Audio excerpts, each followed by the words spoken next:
So welcome to the podcast, Dan. Thanks, Jack. How you doing? You all good this morning? Yeah, very good. Thank you very much. So let Yeah, good. go on. I cut you off there. You were just saying you're all good.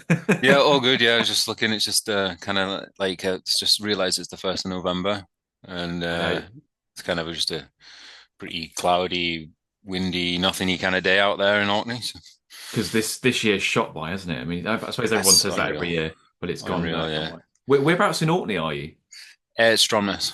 Oh, okay. So is that the cap? I don't know much about Orkney. No, That's Kirkwall's. So anyone listening yeah, who doesn't know Orkney, it's probably worth saying where that is yeah. straight Of off the course it bat. is. Yeah. So everyone seems to know Shetland for some reason. Shetland's kind of like the famous of the Northern Isles, but we're the Northern Isle, which is just off the top of Scotland, off Caithness.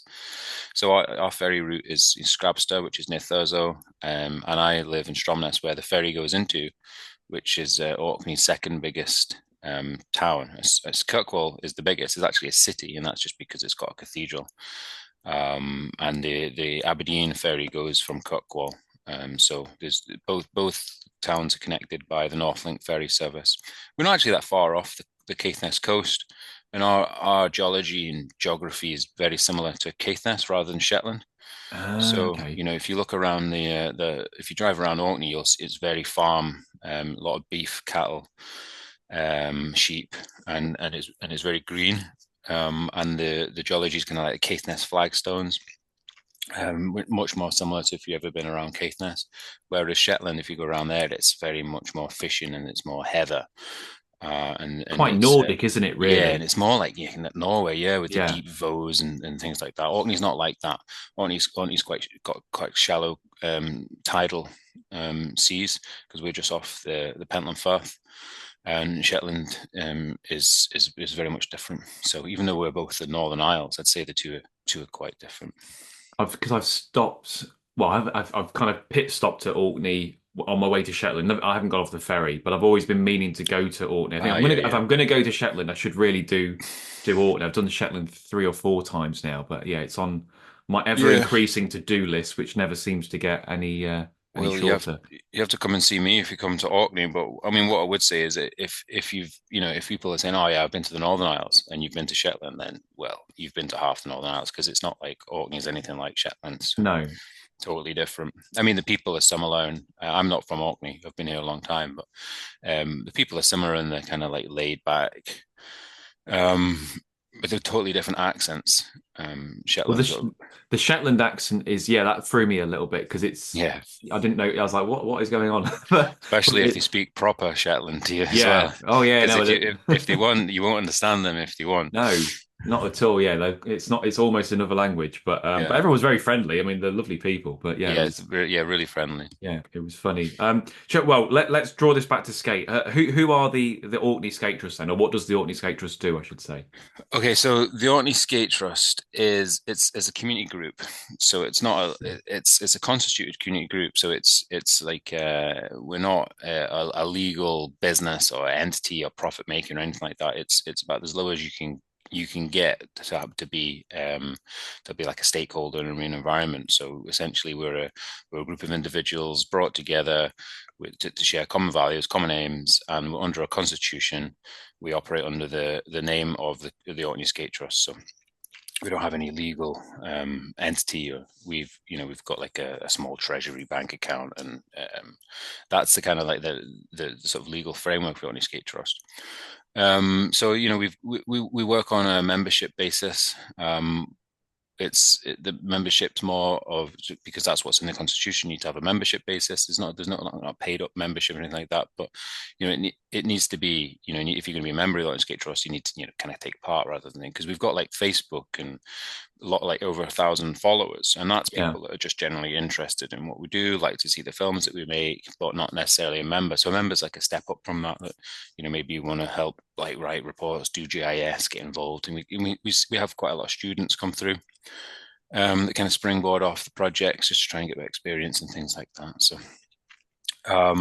we've set up a long time ago now. I think we've been constituted for like 15 years or something like that. Oh wow. Okay. And it kind of it started by myself, and it's probably worth going into my background as to how it started and why it started, and that will kind of like set the scene of the Orkney Skate Trust. So, my background is in marine biology. So I came to Orkney in 2001 on the back of a Heriot Watt Masters in Marine Resource Development and Protection. That was on the back of marine biology in North Wales and Bangor. And at the time, Heriot Watt University had a satellite station here, the ICIT. So you could do like your coursework in Edinburgh, where Heriot Watt's based, but you could come up to Orkney, which is their satellite station, and do your dissertation work. So I did that because I thought it would, I had a few friends up here, and I'm into surfing and diving and things like that, and I thought that'd be a nice place. So I ended up staying because it was that nice. I ended up getting a job as a commercial diver because I had commercial diving tickets. So I worked on scallop diving, and at the time, anything really from sort of back then, it was just kind of a lot of aquaculture diving, and and then so on and so forth. After the years, I kind of stayed diving, but the thing about the diving was when we were diving for scallops, we would be in the kind of like the realm of the skate, if you like. So when Well, we would you'd see, actually see them when you were going after yeah, scallops, would you? yeah, so we'd see skate now and again, not that often. No. We'd see the evidence of their egg cases now and again, and you know, it was it was only with my marine biology background and understanding of this fish that, well, that's actually pretty rare. So we just started to keep notes on the boat. When you're jotting down the number of scallops you've had for the day, you go, oh, I saw a skate and that mark type thing, and that was kind of like the very start, if you like, of how the Orkney Skate Trust was founded. It was started with like anecdotal notes on the boat of like, oh, I saw a skate the other day. Yeah, oh, right, that's pretty interesting. Make a note in my book type thing, and that was a long time ago. And then with speaking to other divers, you saw someone, oh yeah, I seen the skate, oh, you're over there, and that kind of that kind of thing is, what that created was the very start of a data book. Yeah. I then moved from a self-employed shellfish diver to a full-time diver, where we operated the hyperbaric chamber on the island for emergency treatments, and also we did on-call diving and diving for one of the oil terminals, which meant that we had a lot of like standby. And the diving contractor at the time, even though I was employed, so I was employed, and he said, well, one of the other divers was doing a PhD on sea trout. So whenever we had standby time and there wasn't like maintenance to do or things like that, he was a scientist himself, and he was pretty laid back. He's like, well, if you're interested in like, doing like a project like Malcolm, then do it. So I said, well, I'm actually pretty interested in skate. And he said, well, try and do a project. He was obviously keen to try and get some funding Yeah. through the business to do a project, but it was a limited company, and at that time, funding was, almost impossible to get through a limited company to do any kind of like conservation work. So I tried, but what it gave me was a little bit of work time to kind of gather that data together, and that became kind of like not the Orkney Skate Trust, because at the time it was just me with a logbook. But there was a project called Scapa Landscape Partnership, and they had a small amount of money, and they were in the office next door, and I was speaking to them, and they said, well, maybe we can help you get set up. So they gave me some advice, and I went to Voluntary Action Orkney, which is a great organisation, and probably similar organisations all over the UK, that you can go in there and you can get free advice on how you can volunteer for stuff and constitutions and legal frameworks and things like that. And they helped write a constitution, which then became the Orkney Skate Trust framework. And it's obviously at the time the spin-off people that were also interested. So I've got a lot of friends in the marine industry, from commercial fishermen, commercial divers, ROV pilots, other marine biologists. In Orkney, there's quite a good network of people that are interested, and then they become the first members. And we had our first membership meeting, and we had a treasury and secretary, and that was where Orkney Skate Trust was born. And then we were able to do our first project, which was like a training one, where we got we bought the right appropriate equipment, and we brought someone up from the West Coast, which was more that had been doing shark and skate tagging for a long time, along with the Glasgow Museum's tagging program, which started off the work in Scotland on skate. And that's where we kind of started with our first kind of funded project, which was a training tag and release project. So Yeah. the early members of the Orkney Skate Trust had the right equipment and the right training to start to try and tag and release skate in Orkney, because it'd never been done before. So, this is going back 15 years, Yeah. maybe 16 years. And the the sorry, 2 seconds. Do you need me? Uh-huh. Um, sorry about That's all right. that. Yeah, so we were able to sort of tag and release skate, which we started to give us um the, the the very start of how many fish were in Orkney. Yeah. And we did the tag and release program for years. And that was sometimes successful, sometimes not. I would say more often it was not successful. There's look, when I thought we're never going to get any skate here. There's, How are you tagging them? Are you fishing for them? Are you yeah, doing? Oh, we yeah. would fish Yeah. them, Yeah. and that's where the training came in to make sure we Yeah. were doing it Okay. responsibly and safely, so we didn't harm them. No. And then we would use a tag and then release them. And the idea is with tag and release is that you mark that individual with a unique number. You measure it, you weigh it if you can, or you just use the charts that the Glasgow Museum's had. And then you return it, you record its location, things like that, with the hope that in a period of time you catch that individual again, you remeasure it, and you see how far it's traveled, how much Yeah. it's grown. And that's really the essence of how a lot of elasmobranch or shark skate and ray science is done, because with elasmobranch, the shark skate and ray, is the individuals are quite low. So you're able to do those kind of mark recapture experiments. Whereas if you think of your teleos fish, your herrings and your mackerels and things like that, that's just not realistic to do mark No. tag and capture. So we did mark quite a few individuals over the years, but and that project's kind of like rumbled on, but because of it's quite invasive, it always kind of thought there must be another way here.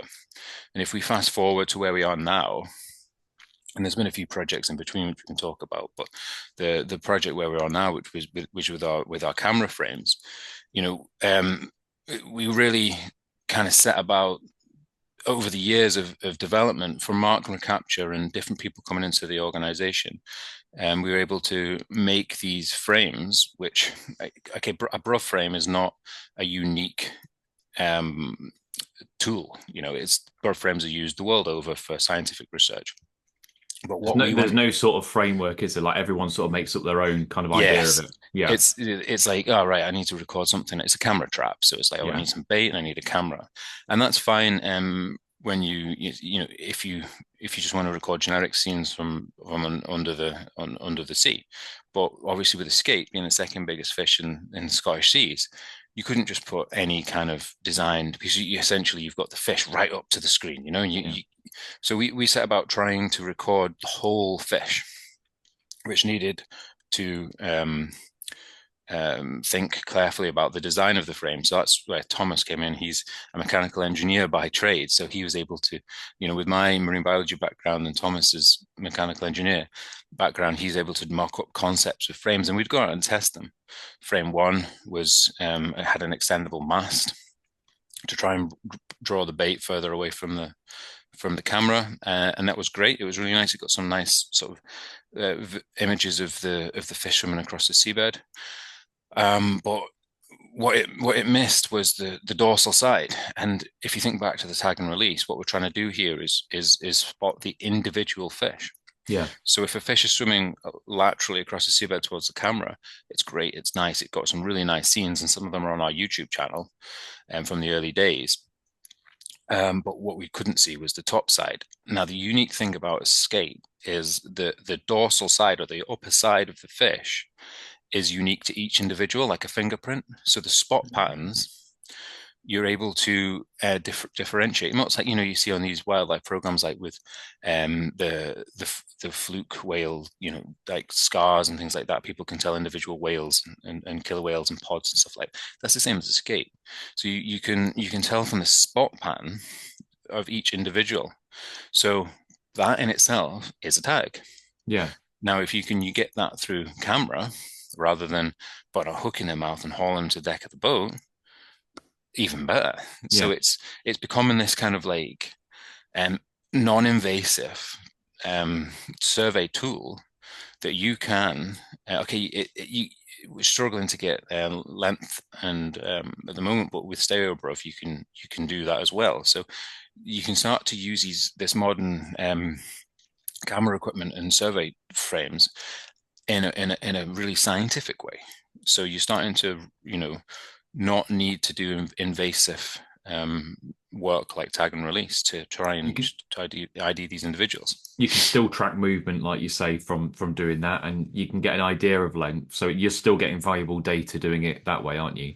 Yeah, it's Yeah. great. It's evidence-based data, which is key for management. So we Yeah. work with Nature Scott, and in Nature Scott, I've got a project called Skate Spotter, and that Skate Spotter is exactly what we're talking about. So you know, we haven't got the time to process each individual image to go, oh, that's fish 372, whereas the Skate Spotter project is able to use AI to Ah. to identify these individual fish and then categorize them. So we feed our data into that project, and that's kind of like the one use of the frame. Yeah. The other use, which I touched on before, is just the evidence-based data in itself. So how many fish did you see? Is that area over there on the west side of Orkney has, anecdotally at this stage, until you can get repeat science and really look at the data, but you can start to draw patterns in the data of where the skate are, what's important, what's the habitat, because the camera frame will obviously look at the whole environment as well. So you'll see the fish within the environment. Is the seabed rocky? Is it sandy? Is it merle? Is it mud? What's the depth? Is it nighttime? Is it daytime? Yeah. And you can Wow. start to draw this kind of like, the more you do it, you can start to sort of draw a pattern in the data. And the other good thing about the frames is it's not like a fisherman's tale. It's not like I saw two skate over there, or my mate Dave went fishing last week and he caught 15. Yeah. It's like we saw, let's say brackets, four flapper skate and two blue skate at this position, latitude, longitude, at this depth, meters, and here it's the evidence Yeah. because we've got the footage, and that's a stronger conservation tool if you can provide data with evidence. Um, Yeah. and the benefit of evidence-based data is that it helps to inform regulators and management and responsible development. So, we're working with Scottish and Southern Energy Transmission Team. For anyone that don't know what this is, a big company, and they lay subsea cables across the seabed, and they're interested in doing that sustainably and responsibly. So they give us they help us with some funding to basically pay for vessels and equipment and things like that. And in return, we put all our data through Sea Search into the Marine Recorder, um, and GEMS and NBN Atlas and things like that. And that data then gets on the public domain, so that when developers like SSEN, they want to say put a cable from X to Y, all that data is on there, and it could be like, well, geez, this is like skate habitat, or we maybe need to even put our cable somewhere else, or um, you know It's going to um, inform decisions, isn't it? make informed decisions. That's the Yeah. word, Jack. Yeah. Yeah. So they can Yeah. help. So without the data, then it's difficult to be critical of, you can just say, well, it could be important skate habitat, and and the onus is on them to, do ROV surveys, or, but the more data we can get of the marine environment, the better development can be,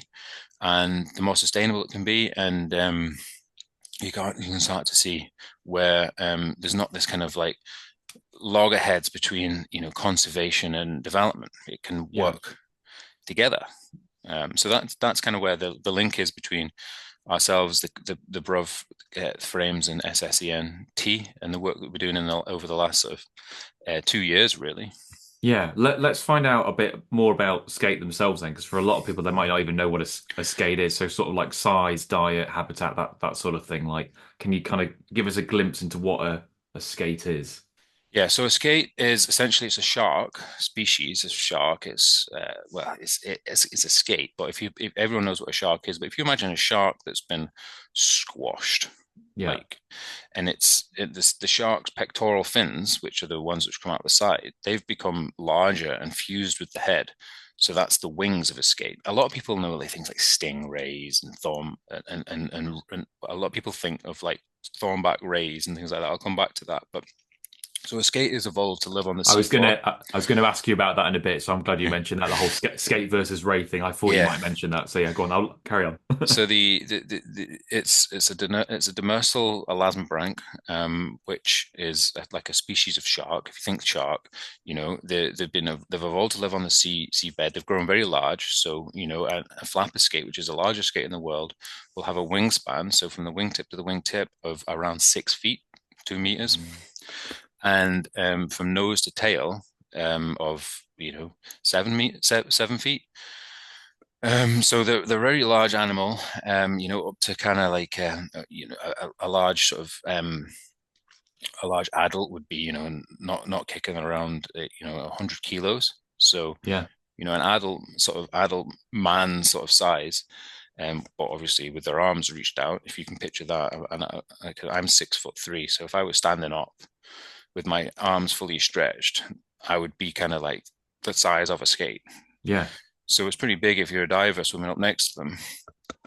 Their eyes are on the dorsal side, which is the upper side. The mouth is on the lower side. They're evolved like a shark to sort of scavenge and predate on other fish and crustaceans in the marine environment. So they do that whole important job in the ecosystem of tidying up the wounded and the sick and the dead to keep the sea clean. And obviously, as they're a top predator, the numbers are lower. There's not like tons and tons of them, but they are susceptible to fishing pressures and other pressures on the marine environment, mostly fishing, and that's because of their size mostly. They're not really targeted as the fishermen don't want to catch these things. They've not got much market value, and is when they this get commercial fishermen, you mean? commercial fishermen, Yeah, yeah. yeah, yeah, So that when they get this big, they're not really they're not on the human food chain. Historically, they're protected now, but the problem is when they lay the egg case, it's the same size as it's bigger than a whitefish. So from all the way from the egg case to the hatched fish to the adult, they're at risk of being retained in a fishing net. Um, um, but for years the fishermen, just buy catch, and they would you would maybe sell some to fish meal at the market or something like that, but they were very low value prize. They were never targeted, but just through mortality, the population declined such that they became critically endangered. So they're classed as critically endangered by the International Union of Conservation in Nature. And we get a lot of criticism when we say that for some reason on publicly. I don't know why, because in some places in Scotland, the numbers are doing quite well. So, like in Orkney and the West Coast, there's pockets of recovery, which is positive. They started to show So the Orkney's early a hotspot, would you Orkney's a say? hotspot. Orkney's a Yeah, hotspot. The West Coast a hotspot, but it's so if you launch your boat into Orkney and go fishing, you might do well. You might catch quite a few. And this is one of my frustrations is that just because say Joe Bloggs goes fishing for a day out of Stromness and catches 10 skate, that, to make that assessment that well, there's loads of them because I got 10. mm. It's very narrow-minded type thought because if you could then say to that person, okay, we'll go and take your boat into the English Channel where they used to be, or go and fish in the southern North Sea or the Irish Sea and see if you can catch 10. because you won't, because that's where a lot of the fishing pressures were, and the population isn't as recovered as much there. So we are seeing the early signs of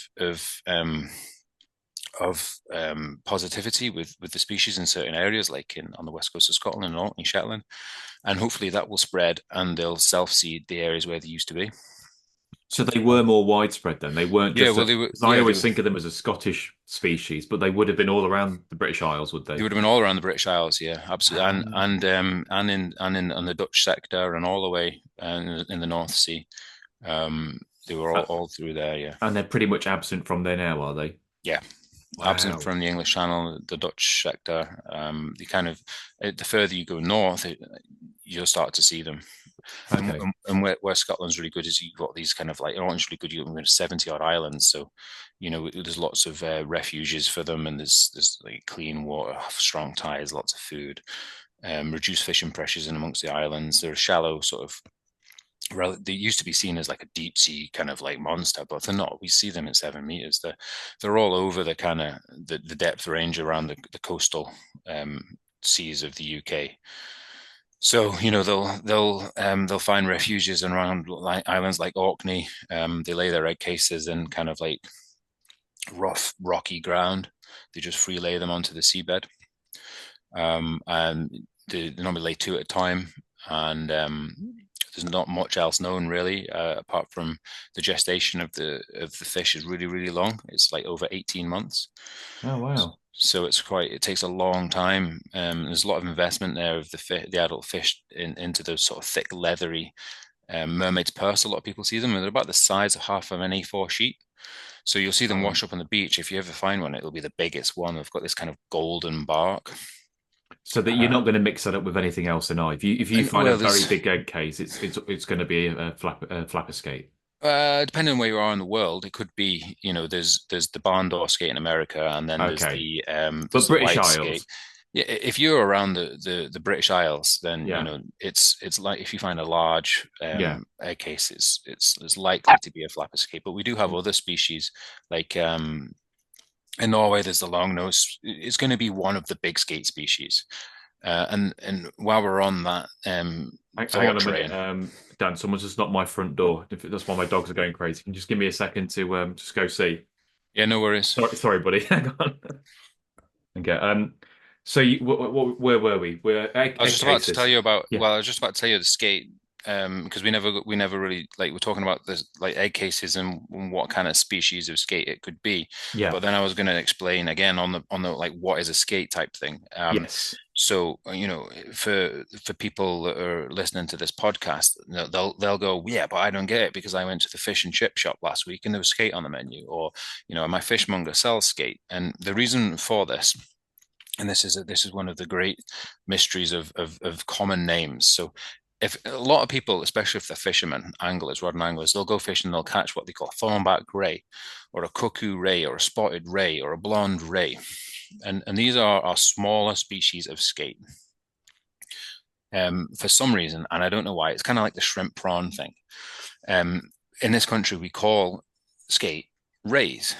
And people sometimes think, well, the larger ones like the flapper skate with the really big pointy snouts, oh, I know, but they're skate. And the ones with the smaller snouts, they're rays. No, they're all skate. And the reason is skate lay eggs, whereas rays give birth to life young. Ah. Rays tend to be more tropical, warmer species. Okay, we get, in some of our warmer southern waters of the UK, we're starting to see stingrays, and that's a ray. Um, but for all intents and purposes, from a scientific biological perspective, the thornback is a skate because it lays eggs. So So thicker tail as well, is it? They've got big, thick tails. yes, there is Yeah. the rays have a more whip-like tail. Yeah. And so your eagle rays and your manta rays, they're all the rays species, whereas the skate have a kind of a more stout, shorter, sort of muscular tail. Ah. So that is one of the reasons. The other reason why I guess the confusion then in the chip shop is, you don't want Ray and chips. Yeah, yeah. It doesn't sound. So Chippy's name all kinds of like I know like wolffish is. they name that like woof, and chip shops are all over the place, aren't they? Rock salmon is Rocks, spur yeah, yeah. It's all Yeah, over the because place. yeah, the people spur dog and chips, it's rock salmon, isn't it? So Yeah, it's a marketing technique. Skate is the marketing of the species. yeah, There is obviously skate is a commercial species. So the spotted skate or the thornback skate. And there's loads of other ones that maybe like shagreen and things like that that are landed commercially. That those that have an allowable catch associated with them, and they'll be the ones, the smaller species that are landed as skate into the human food chain. Now, yeah, skate have to be all landed skin on because that assists, so that makes sure that the fisherman isn't trying to get through, say, blue skate or flapper skate juveniles as like spotted skate, you know. So yeah. Makes you sense. have to land skate skin on.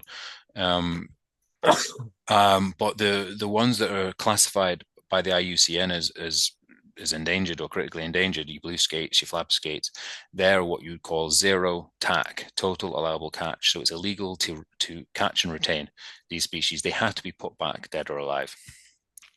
As either bycatch, in an ideal world, they're put back alive, but the fishermen, they can only do what they can do with the design of the fishing boats. You watch Yeah, yeah, trawlermen yeah, and things like that, and the nets come in and they go into the hopper, and it's a conveyor belt one-way system out through the scupper. If you've got a 6 foot fish that lands on the conveyor belt, the fishermen have to essentially all stop what they're doing and try their best to get that fish back out from the way yeah. it came in, rather than because it's not going to fit through the 1 foot scupper where No, the no, no, no. discards are going. So that's a design of fishing boat kind of thing. So it's even though there's no market, it's really up to the fishing boat and their willingness to try and if that flapper skate lands on the conveyor belt and is alive, do they stop what they're doing and try and get that fish back in the sea Yeah, before they got in the haddock? Um, yeah. It makes sense. What's the whole thing with common skate splitting? So they used to be called common skate, and now it's two separate species. Is that right? There used to be two species, but in the Uh, 1920s, there was a scientist called Clark, which amalgamated them into the common skate. Basically, got it wrong, and ah, so there's the and then for in all our lives, it's been called the common skate. Well, actually, previous to the 1920s, they were two species. For some reason, this guy called Clark, I think it was oh, I didn't Clark in know that. Okay. 1929, he said, "Oh no, they're the same species." But they're not. They are two different species. They're massively different. They're different in looks and everything. But so it took all that time for some scientist called Inglesias, I think he was, about 10, maybe 15 years ago. I can't remember now. He wrote a paper which, spelled out that they are different species and this is why. But it takes ages for the science to catch up, and people changed their then nomenclature of like, because it's going to take a generation for that to come back to people Hmm. accepting the flapper skate and the blue skate. People just look at people like me and go, "Wow, you're just changing the names." We're not changing the name. The name was always that. So the flapper skate and the blue skate are the two species which were the common skate complex. Oh, Um, yeah. Okay. so And the blue skate are rarer? They're not as common, or? No, blue skate tend to be a bit more of a warmer water species. So we Oh, is that see them in right? Orkney, overlapping with the flapper skate, and you'll see them out west of Rockall and down south of on the coast of Ireland. Whereas the flapper skate are more kind of like coastal northern at the moment. So if you can picture the map of the UK and Ireland, and if you stick your hand bang over kind of like the north of Scotland and the west coast of Scotland, that's like flapper skate country. You stick your left hand up the kind of like side of Ireland and move it up towards Rockall, west of Scotland. That'll be kind of like your blue skate country. And then if you move your hands together, there's an overlap there. What we're starting to see, because we're able to, with our cameras, we've been able to see flapper skate and blue skate in the same survey. Some of the footage is on the YouTube if you wanted to go back and see the difference between flapper skate and blue skate. There's one of the videos there where the two fish are sitting side by side on the camera, Oh, wow. Oh, and what a shot. you can really see the difference. Yeah. So Orkney is one of the places where we're starting to see both species overlap. Um, so yeah, it's that's kind of the this kind of skate ray thing and flap skate and blue skate. Yeah. I mean, it's fascinating stuff. So if people want to find out more about the Orkney Skate Trust and if they want to kind of help you guys out, what's the best place to kind of send them to? Okay, yeah, that's really good. So, and the website itself is kind of like a catch-all. So, if you go on the website, Orkney Skate Trust dot co dot uk, it used to be .org, but we lost that years ago. We lost some funding. We couldn't afford to pay for the website, and we lost the what do you call it? The Domain? domain. Yeah. And so we had to when we got more funding, we couldn't get that domain back, so we ended up with a .co.uk, which we're not a company. That's why No. .org was better. But it's orkneyskatetrust.org. Sorry, orkneyskatetrust.co.uk. If you just Okay. put it into Google, you'll find us anyway. I'll And chuck a link in the description so yeah, people can just follow that and they'll find it. and then from there you can find the Facebook, the Instagram, the LinkedIn, Yeah. and the YouTube. We try and put footage on the YouTube just because it's a really nice library. There is Yeah. some links on the website, but it's easier to keep kind of those sites live more than like a traditional website. It just seems to try and get access to a website is a bit more clunky to try and keep it updated. Whereas the social medias sites are very much more live, so we put Yeah. more updates on the LinkedIn and the Facebook and things like that. So Well, that's the main ones really. I definitely recommend people check it out because I've been seeing your stuff pop up for years, and some of it is just incredible. Like the species, like I saw a poor beagle. I think that's what caught my eye Yeah. last year that you got on the camera. So some of the stuff you're getting on there is just bonkers. So yeah, if you're interested in it, you should definitely check that out because it's amazing stuff. Yeah. Right, Jack. Well, if there's anything else, give me a shout later and I can catch up. But I'm gonna have to Yeah, shoot no now. worries. No, I Uh, get that. No, look, thanks for taking the time, Dan. I really appreciate that, mate. And I'll definitely, I would, if I can make it happen, I'd love to come up because it does look incredible up there, and I'd love to no have a worries. go at some point. So yeah, I'll keep in touch for sure. But I'm just looking at my diary here. Send me a message if there's something that you think I'll be able to jump back on today. Yeah, okay, yeah, I'll have a look through it and see. But I think that I mean generally they're about half an hour, so they're not too long. So I think we got that in there. But that sounds all good. So no, it sounded good to me, Dan. Anyway, I'll have to edit. Perfect. I'll obviously edit it and make it Yeah, no worries. Well, a it's good nice to one. meet you, and Yeah, likewise. I hope we keep in touch. Yeah, cool, Dan. Definitely will do. All right. All Cheers, right, mate. nice to meet you. Thanks. Cheers. Thanks. Bye. Bye, bye, bye.